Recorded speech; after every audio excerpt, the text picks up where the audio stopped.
Adobe bridge ద్వారా file browsing, filtering ఇదే కాకుండా మనం స్లైడ్ సోర్సు, అట్లనే పీడిఎఫ్స్ ఎలా క్రియేట్ చేయడం, వెబ్ గ్యాలరీస్ ఎలా ప్రిపేర్ చేయడం అనేది ఇప్పుడు చూస్తాం. ఫస్ట్ స్లైడ్ షో ఏ విధంగా చేయాలి. మరి స్లైడ్ షో చేయాలి అంటే మీరు వ్యూలోకి వెళ్ళండి.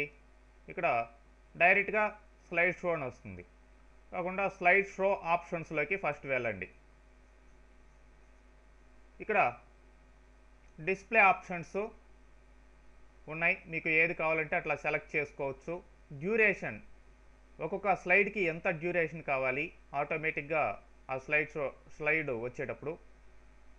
అట్లానే స్పీడు, ట్రాన్సాక్షన్స్ ఏమన్నా ఉంటే ఆ ట్రాన్సాక్షన్ స్పీడ్ ఎలా ఉండాలి, ఇవన్నీ కూడా మీరు సెట్ చేసుకోవచ్చు. ఓకే, ఫైనల్గా ప్లే అన్నారు అనుకోండి. చూడండి, ఎవ్రీ 5 సెకండ్స్కి మీకు ఈ స్లైడ్ షోలో డిఫరెంట్ ఇమేజ్ వస్తూ ఉంది. ఓకే, మీరు ఎస్కేప్కి ప్రెస్ చేసినట్లయితే స్లైడ్ షోలో నుంచి బయటికి రావడం జరుగుతుంది. తర్వాత పీడిఎఫ్స్ అవి క్రియేట్ చేయాలనుకోండి, వెబ్ గ్యాలరీస్. అవుట్పుట్ అని ఉంది టాప్లో, దాని మీద క్లిక్ చేయండి. వెబ్ గ్యాలరీ క్రియేట్ చేయాలంటే వెబ్ గ్యాలరీ మీద క్లిక్ చేయండి. తర్వాత ఇక్కడ ఈ టెంప్లెట్ ఏ విధంగా ఉండాలి, టెంప్లెట్ తీసుకోండి. అట్లానే స్టైల్స్ ఇవన్నీ తీసుకోండి. ఇక్కడ ఈ టెక్స్ట్ అంతా కూడా క్యాప్షన్స్, టైటిల్స్ ఇవన్నీ మీరు మార్చుకోవచ్చు. ఓకే, మార్చుకున్న తర్వాత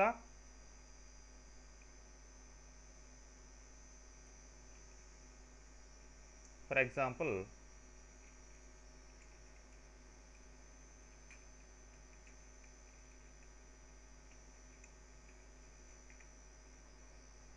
ఇట్లా ఇచ్చిన తర్వాత ఫైనల్గా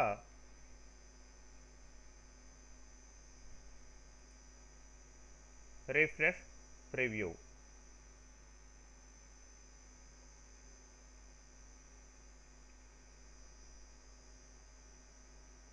సో ఎలా ఉంటుంది అవుట్పుట్ అనేది మీరు ఇక్కడ క్లియర్గా చూడొచ్చు.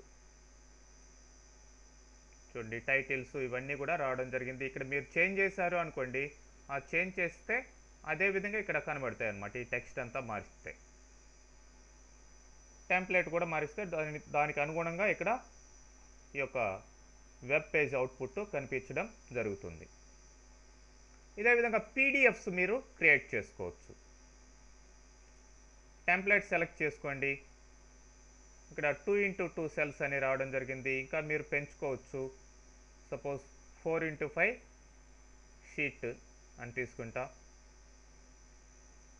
సైజు ఎంత కావాలో అంత తీసుకోండి. A4 సైజా, ఏ సైజు కావాలో తీసుకోండి. ఓకే, నేను A4లోనే ఉంచేస్తున్నాను. ఇక క్వాలిటీ తీసుకోండి, క్వాలిటీ ఇంక్రీజ్ చేసుకోండి.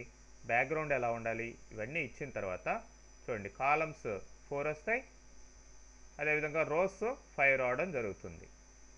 Okay, refresh preview.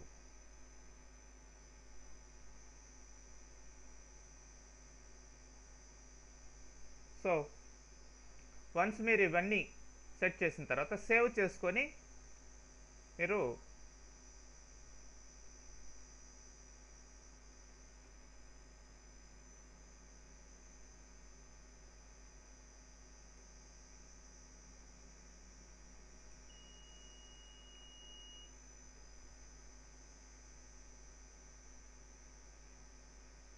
ఇక్కడ ఈ పేజ్లో అంటే ఈ పీడిఎఫ్లో ఒక పిక్చరే రావడం జరిగింది.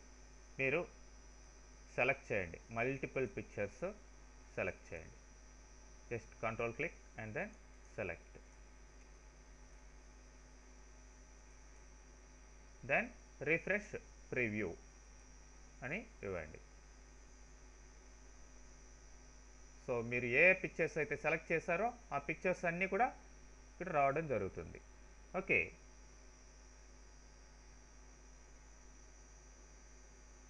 సో నేను డబుల్ క్లిక్ చేశాను కాబట్టి అక్కడి నుంచి ఇక్కడికి షిఫ్ట్ అయిపోయింది. ఆ విధంగా మీరు ఈ యొక్క పీడిఎఫ్స్ని క్రియేట్ చేసి సేవ్ చేసి వాటిని ప్రింట్ కూడా తీసుకోవచ్చు అనమాట.